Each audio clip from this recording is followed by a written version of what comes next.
Hi ladies and gentlemen, Noor Evenberg here. I am going to discuss in this video the Norse pantheon, specifically the three main gods that the Norse civilizations back then in BC times, or at least medieval times I think, I'm sorry, not BC, medieval times, 13th century or something. In any case, during the time that the Norse ruled, basically the colder aspects of the world, the colder regions of the world, sorry, I mean, they worshipped a bunch of gods. These aren't just Norse, some of them are Germanic too. But I'm going to discuss the three main gods, the gods that are that we even to this day are most familiar with, in the same vein as the Egyptians and the Greeks. Okay,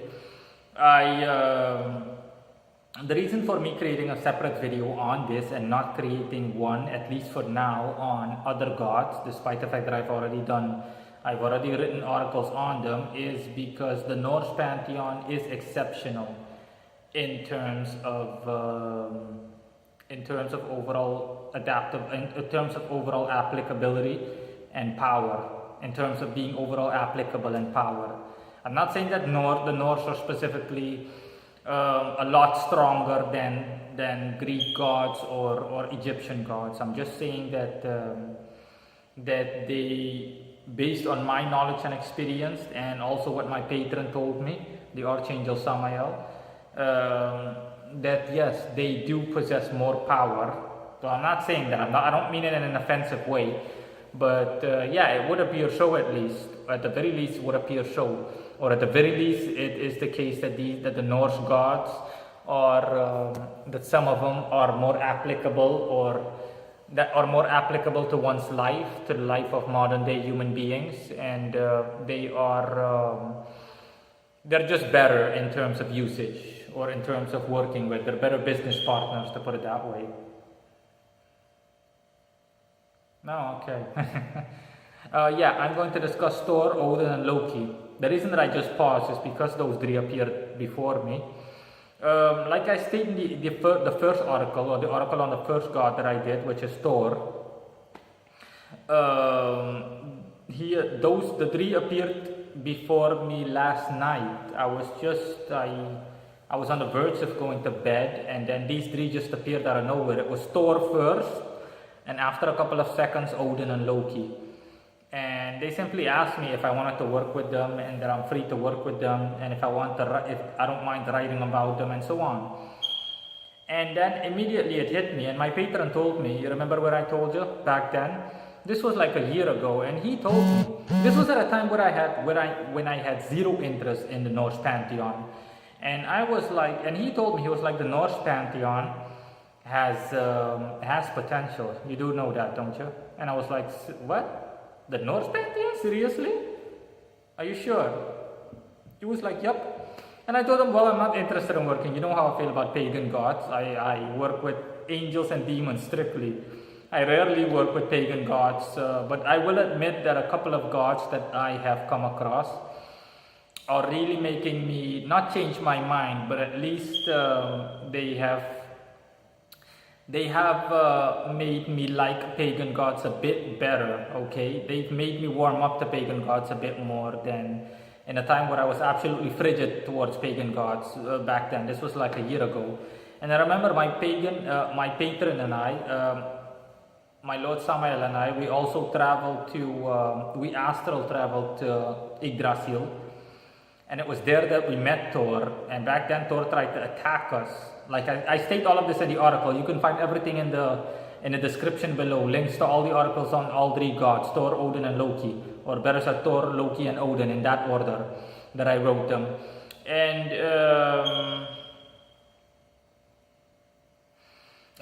yeah, back then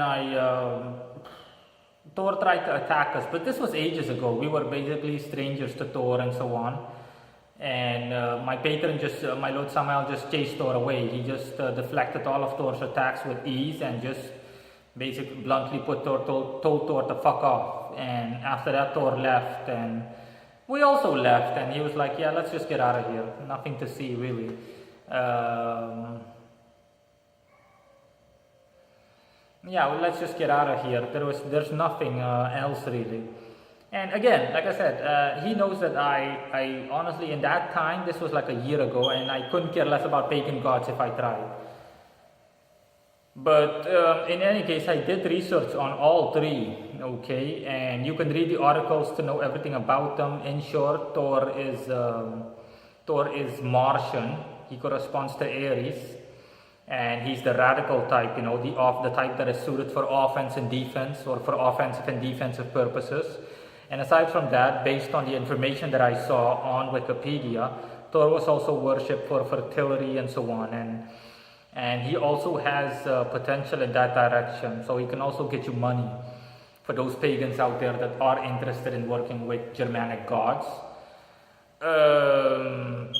Let's see, what else? Yeah, so that's it with Thor, and appearance and everything is like generally depicted, okay? If you were to just Google an image of Thor, then yeah, but to me he appeared as as kind of like almost looked like a dwarf, but of a normal size, so not a dwarf as in short, just a stumpy little guy, just a stumpy guy with a beard and a hammer and so on. And he was of a normal height, and he also showed me briefly, he showed me his blonde form briefly, where he's just basically some kind of like a Scandinavian guy with blonde hair, kind of like Swedish or something, and just normal, dressed in warrior's gear basically. He has a trumpet, he had a horn, one of those horns that the Norwegians used to use, or the Norse. And yeah, that's basically it. And on to the second person. The second person is Loki. Funnily enough, these guys notified me throughout the day. I wrote that article on Thor, I think in the afternoon or in the morning time around 11, 12 or 1 p.m. 11 a.m. or noon or 1 p.m. And and after a while, let's just say around 4 p.m. or something, or 5 p.m., Loki all of a sudden appeared and told me, it's my turn now. And Loki was very brazen, you know, he was almost disrespectful, because the way that he says was like somebody that doesn't have any manners. The way that he asked me was as if he doesn't have any manners at all. Yeah, it's my turn now, write about me. Yeah, just write about me. And I was like, but he said it in a kind of like a brash way, and I was like, what? And my patron was also reacted immediately also in the sense of, what the hell did you just say? Or what did you just say? And immediately Loki corrected himself, you know, he apologized for the brashness, and he said, oh, I'm sorry, can you please write about me? It's my turn now, since you already did Thor, then you can please check upon me and do your thing, and please, and thank you in advance. And yeah, regarding Loki of all three, Loki is my favorite one in terms of just his mainstream reputation. Loki is definitely the rebel, and I always like rebellious figures. I always like those that went against the status quo, and those that went against conventional methods. And yeah, Loki reminds me a bit of Prometheus in that regard, especially the story of where he was punished by the other gods, and they basically tied him to something in a cave. They tied him to a pole in the cave, a wooden pole or something, I think. And a snake was placed above him, and venom would drip onto his head, or I think either his head or his eyes, and it would cause him great discomfort and pain. And they said that that's basically how the Norse, one of the ways that the Norse explained earthquakes. With Thor's hammer, it was thunder. That's how they explained thunder. Whenever it thunders and there's a thunderstorm, it's Thor beating his hammer. Yeah, in any case, yeah, regarding Loki, I will admit, anybody that's familiar with the Loki, with the movies of Thor, the movies that came out in these past 5 years, just general Thor, the movie Thor itself, I placed a link in the description too.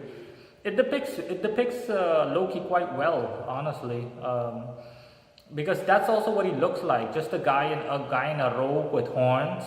And whenever he appears or disappears, whenever he disappears, he has a green glow about him. He basically disappears with a green glow, boom, kind of like a Green Lantern thing he's got going on. And Loki is lunar, unsurprisingly too.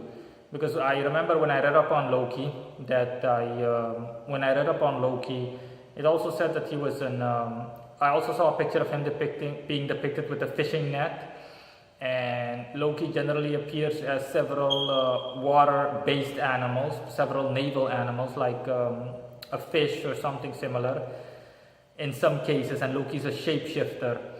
So yeah, it's no surprise that he is lunar. And yeah, Loki has a lot of abilities, definitely not one to underestimate. But yeah, he can be rude in the sense of being slightly unmannered, as in having no manners or not having any manners at all. You know, just being like an obnoxious kid that just takes what he wants without asking permission. Kind of like it comes off a bit immature. Not so much in his case, but it can come off as immature in general when people display that kind of behavior. But in any case, that's it regarding Loki. So you can approach Loki for everything in that regard. Anything relating to the moon, clairvoyance, also destroying or destructive means in the sense of stopping something, just putting a halt to something, and anything in general, okay? But you'd have to, if for people that seriously want to work with Loki, you just have to discuss the matters with Loki first to see what he can do, and also confirm that that is indeed the case. But that is it in general for Loki. And last but not least, I am going to finish up with Odin. From an occult perspective, I will be honest, my favorite one has to be Odin. Last but definitely not least, the All-Father Odin. And interestingly, when I looked things up, I saw a lot of information on Odin that I did not, that I wasn't aware of previously. Odin is not just familiar, or he's not just a god within the Norse pantheon or Norse mythology. Odin was a general Germanic god, so a lot of Scandinavians worshipped Odin, or they worked with Odin. And yeah, Odin is a friendly guy, as the way that Odin appears is just a guy in armor, kind of like a chainmail armor, and with one eye, an old man with a spear. So the general depictions are correct.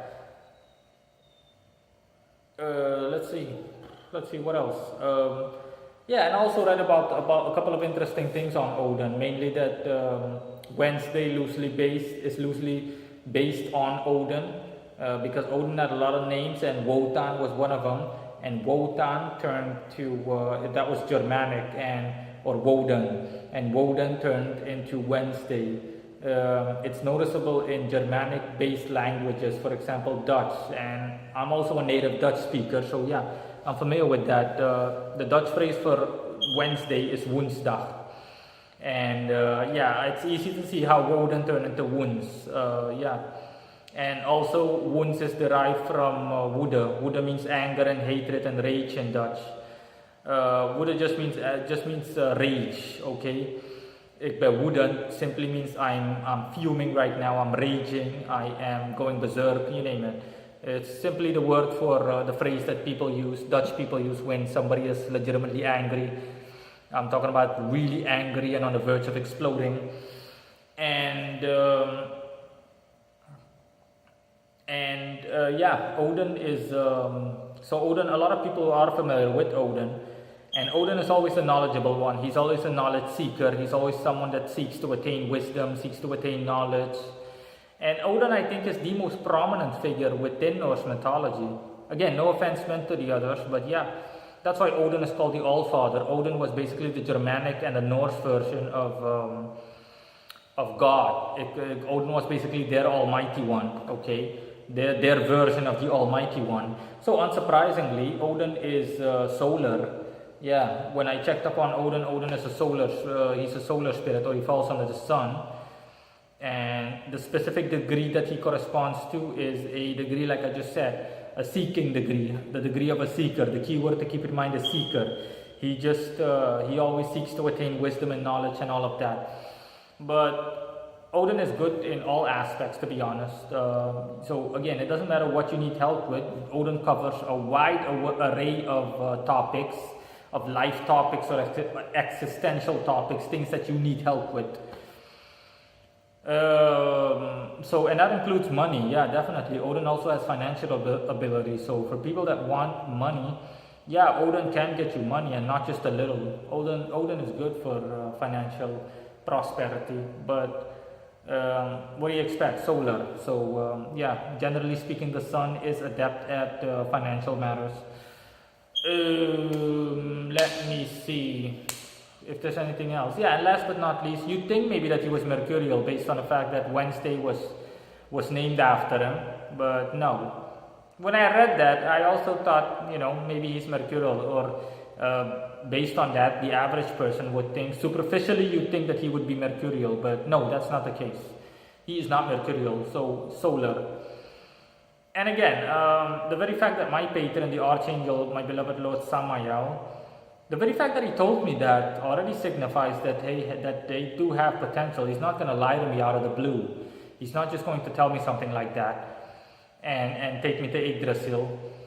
And but again, this was in a time where I detested pagan gods because they're man-made. So I only cared about genuine celestials and infernals, beings that come from God Himself and not pagan gods. But yeah, based on everything, this entire video and all the information that I just displayed for you and that I just shared with you guys, then yeah, again, it speaks for itself. The Norse pantheon is definitely one of the strongest ones out there. So if you want to work with pagan gods, then yeah, the Norse pantheon is definitely one to keep in mind, or at least one to look into. Thor, Odin, and Loki are more than happy to welcome you, and if you want to work with them, and they mean no harm or anything similar. Okay, these are just normal guys that simply want to benefit from a business perspective as business partners. So I might keep them in mind for the future. Again, my stance hasn't changed, but all the pagan gods that I've dealt with up to this point, that I've gotten to know in my career as a sorcerer, have made me warm up to them a bit. But again, I still put them in last place. I still pigeonhole or categorize them in the last place. Celestials are still my all-time number one, with Infernals in second place and pagan gods last, but definitely not least.